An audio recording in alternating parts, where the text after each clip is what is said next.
Imagine losing everything, your home, your comfort, your dignity, and having to rebuild your life with nothing but a dream and an unwavering faith in yourself. That's the story of Steve Harvey, a man who went from living out of his car for 3 years to becoming one of the most recognized faces in entertainment.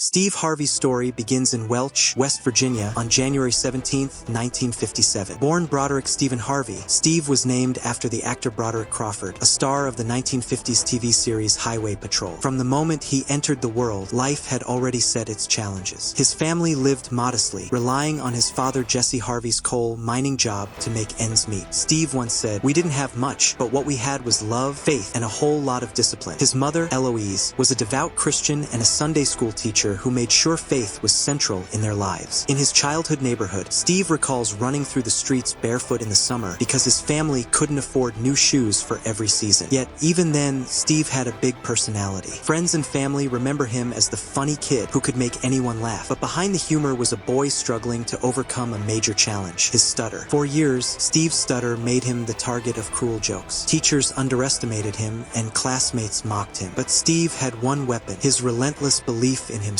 Every night he prayed, asking God to take away his stutter, and miraculously, over time, his speech improved. At the age of 10, Steve had a pivotal moment that would shape the rest of his life. His teacher asked the class to write down what they wanted to be when they grew up. While most kids wrote down safe answers, doctor, lawyer, teacher, Steve boldly wrote, "I want to be on TV." His teacher ridiculed him in front of the entire class, saying, "Who do you know that's on TV? How do you plan to get there? Be realistic." That moment could have crushed him, but Steve held onto his dream. He didn't just want to be on TV. He knew he was going to be on TV. He often says, "Sometimes you have to see it for yourself before anyone else can." Years later, when Steve had made it big, he sent that same teacher a flat-screen TV with a note, "Thanks for doubting me. Now you can watch me every day." After graduating high school, Steve attended Kent State University but soon dropped out, feeling lost and unsure of his future. He bounced from job to job, mail carrier, carpet cleaner, insurance salesman, none of which gave him the sense of fulfillment he craved. During this time, Steve married his first wife, Marcia, and had children. But providing for a family while chasing a dream was no easy task. The financial strain eventually led to the collapse of his marriage. Steve later admitted that this period of his life was one of his lowest points. He felt like a failure both as a husband and as a father. But in 1985,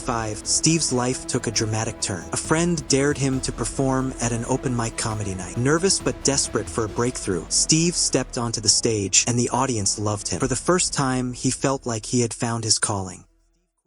Chasing his dream came at a cost. Steve quit his day job to pursue comedy full-time, but comedy gigs were scarce, and the pay was often just enough to cover gas or a meal. By the late 1980s, Steve found himself homeless. For 3 long years, Steve lived in his car, a 1976 Ford Tempo. He parked in hotel lots and campgrounds, sneaking into public bathrooms to wash up. His diet consisted of bologna sandwiches, and there were days when he didn't eat at all. It wasn't the glamorous life he had envisioned when he decided to pursue comedy, but Steve was determined not to give up. During those dark times, Steve often turned to prayer. His faith became his anchor, and he reminded himself daily of the dream he had as a 10-year-old boy, to be on TV. He kept a notebook with ideas for jokes and material, constantly working on his craft even when it felt like no one was listening. Steve recalls one night in particular when he sat in his car, completely broken. Tears streamed down his face as he cried out to God, "I can't take this anymore. If you've got something for me, now's the time to show me." That night, Steve had no idea that his breakthrough was just around the corner.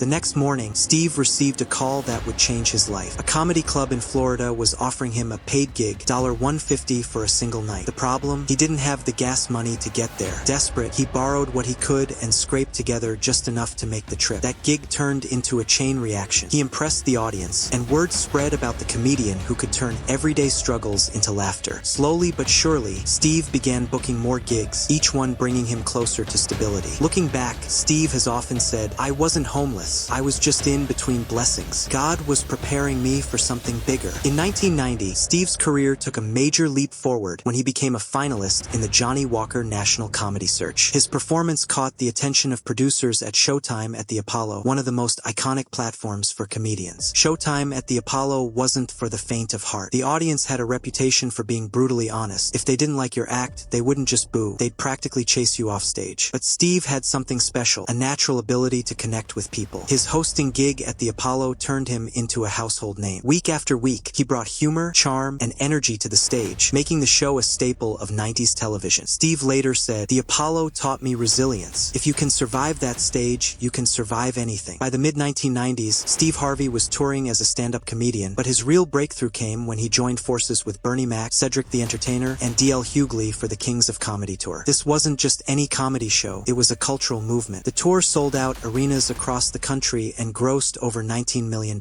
Their performances were later turned into a Spike Lee-directed film, The Original Kings of Comedy. Steve's role as the host showcased his sharp wit and ability to keep the audience engaged.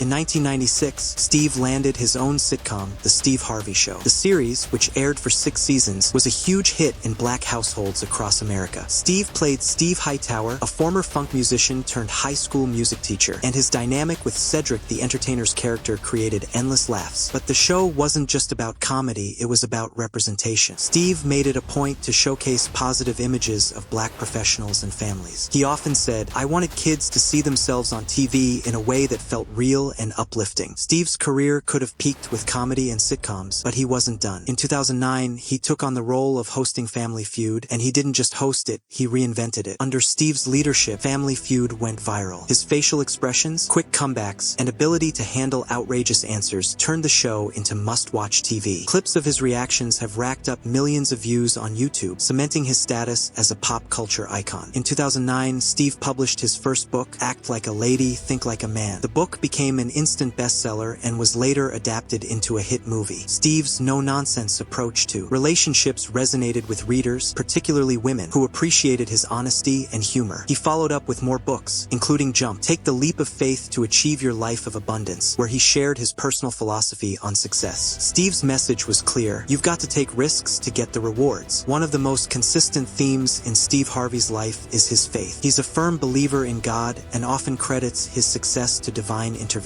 In interviews, he frequently talks about how prayer and trust in God helped him overcome his darkest moments. Steve has said, "God doesn't call the qualified, he qualifies the called." I'm living proof of that. Steve Harvey's story is more than just a tale of rags to riches. It's a testament to the power of faith, resilience, and believing in your dreams, even when life feels impossible. From living in a car and struggling to make ends meet to becoming one of the most recognizable and successful names in entertainment, Steve has shown us all that no dream is too big and no obstacle too daunting. What makes Steve's journey so special isn't just where he ended up, but the person he became along the way. He never let his struggles define him. Instead, he used them as fuel to drive him forward. And now, he spends his time giving back. Whether it's by helping young entrepreneurs through his foundation, sharing life lessons on his talk shows, or simply making people laugh with his unmistakable charm. As Steve himself often says, your setback is just a setup for your comeback. So, no matter where you are in life right now, remember Steve Harvey's journey. When you're at your lowest, when the odds seem stacked against you, that might just be the moment when your breakthrough is closer than you think. So go ahead, dream big, stay true to yourself, and never stop pushing forward. Because, as Steve Harvey has proven time and again, anything is possible when you believe in yourself and keep the faith. If this story inspired you, make sure to hit that like button, subscribe to the channel, and turn on the notification bell so you never miss another inspiring story like this one.